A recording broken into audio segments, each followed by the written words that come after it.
Bismillahirrahmanirrahim. Assalamualaikum warahmatullahi wabarakatuh. Perkenalkan, nama saya Rohmat Prayoga Adi Pamukas. NPM saya 32201110081. Saya dari kelas PPTMU reguler 1A. Baik, pada pertemuan saat ini saya akan membahas tentang sistem manajemen K3.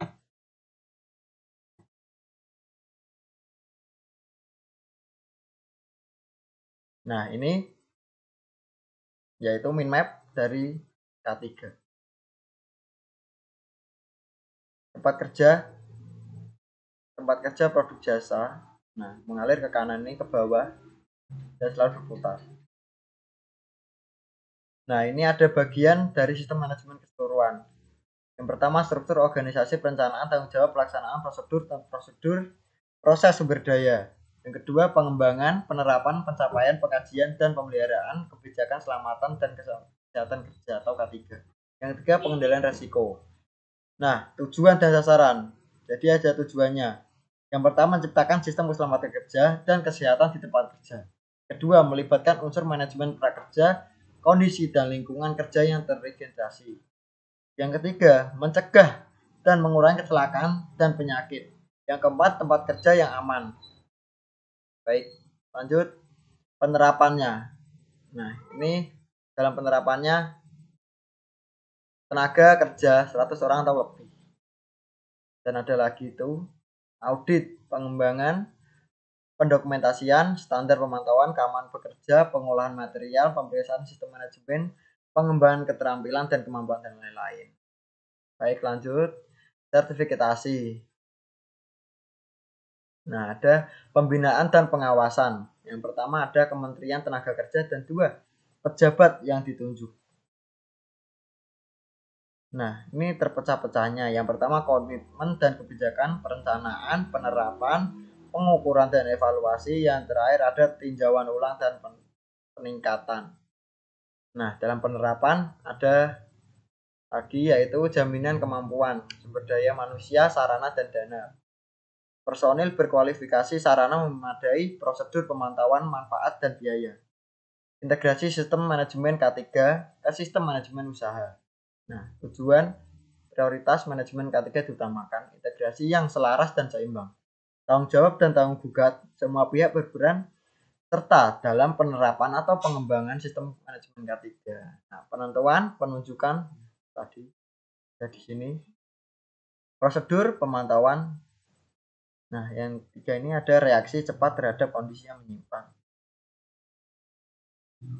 Lanjutlah saja langsung kegiatan pendukung. Nah, komunikasi, prosedur yang menjamin bahwa informasi K3 terbaru dikomunikasikan ke semua pihak dalam perusahaan dan kepada pihak luar, internal dan eksternal.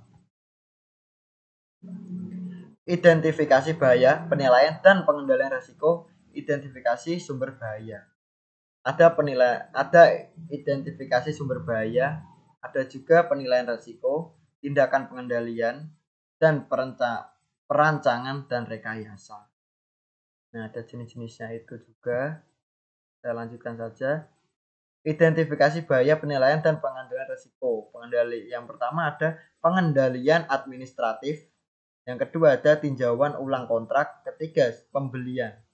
Nah, ini juga ada jenis-jenisnya itu. Saya lewati saja. Nah, ada inspeksi dan pengujian. Ada 6 macam personil yang terlibat, pengalaman dan keahlian cukup, catatan inspeksi, peralatan, metode pengujian yang memadai. Keempat, tindakan perbaikan pada saat ditemukan ketidaksesuaian terhadap K3. Kelima, penyelidikan memadai untuk menemukan inti permasalahan dari suatu insiden. Yang keenam, ada analisis dan tinjauan ulang suatu hasil temuan.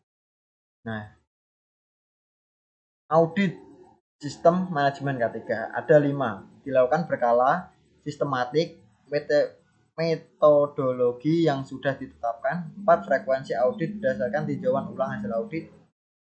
5, hasil audit digunakan untuk proses tinjauan ulang manajemen. Nah, tindakan perbaikan dan pencegahan. Hasil temuan, pemantauan, audit, dan tinjauan ulang. Yang kedua ada pihak manajemen menjamin pelaksanaannya secara sistematik dan efektif. Nah, pengukuran dan evaluasi. Yang pertama ada dilakukan berkala untuk menjamin kesesuaian dan keefektifan yang berkesinambungan dalam pencapaian kebijakan dan tujuan K3. Yang kedua ada harus dapat mengatasi implikasi K3 terhadap seluruh kegiatan, produk, barang, dan jasa termasuk dampaknya pada kinerja perusahaan. Yang tiga meliputi. Yang pertama meliputi penerapan kebijakan K3, tujuan, sasaran, dan kinerja K3, hasil temuan audit. Yang tiga evaluasi. Nah, cukup mungkin itu saja yang dapat saya sampaikan tentang materi manajemen K3. Kurang lebihnya saya mohon maaf. Akhir kata, wassalamualaikum warahmatullahi wabarakatuh. Matur suwun.